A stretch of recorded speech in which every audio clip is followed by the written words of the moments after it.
Yes, I'm Captain Stephen Russell, the Director of the National Emergency Management Agency here in the Bahamas. NEMA, it was officially established in 2006 by an Act of Parliament. Again, that's prior to 2006. We were functioning as a national disaster organization, but the Act officially established the entity NEMA. Our primary role is to ensure that the country is prepared to respond to any form of man-made and natural disasters anywhere in the country. Again, the Bahamas is an archipelago stretching from in the north off the coast of Florida down to off the coast of Hispaniola, almost a distance of almost 600 miles, covering an area of 100,000 square miles. So our task here is to make sure that all districts in our major islands have basic committees that can respond to any form of disasters. Hurricanes is our main ones, but again, because of the span of water, boating mishaps, aircraft mishaps, oil spills, these are some of the disasters that we try to make sure that our committees throughout the islands are prepared to respond to in a timely manner. I have been a part of the program from 1992, from Hurricane Andrew, and this is the worst of the storms I've seen in my 27 years working with the program. The committee here at NEMA, the committee is comprised of government agencies, all government agencies, NGOs in the country. The Act makes it mandatory that all government agencies make a liaison officer available to NEMA. We meet on a monthly basis, the last Friday in every month from February to November, and we plan the year round for all forms of disasters. In June of this year, we had in our disaster preparedness month, we practiced for a Category 5 storm impact in New Providence.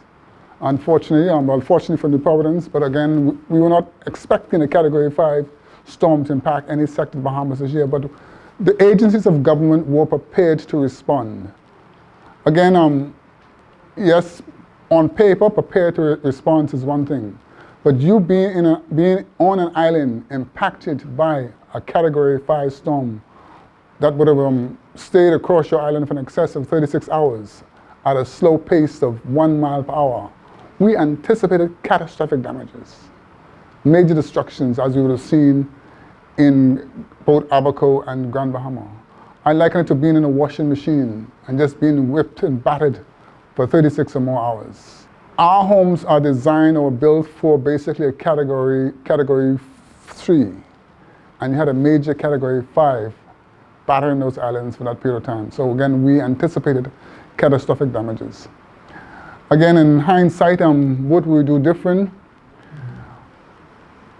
Evacuations, at this time, evacuations are not mandatory. But we know the Parliament of the Bahamas, they're going to put on the drawing board to make mandatory, enact mandatory evacuations moving forward. Again, the storms become more frequent and become more intense.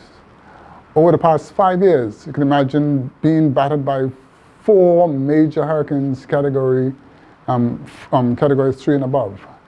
In 2017, on the approach of Hurricane Irma, we evacuated almost 2,000 persons from our islands in the southeastern Bahamas. Again, we saw our islands of Abaco and Grand Bahama, our larger islands. But again, we found it necessary to evacuate persons from the keys in those areas and encourage them to come into the interior.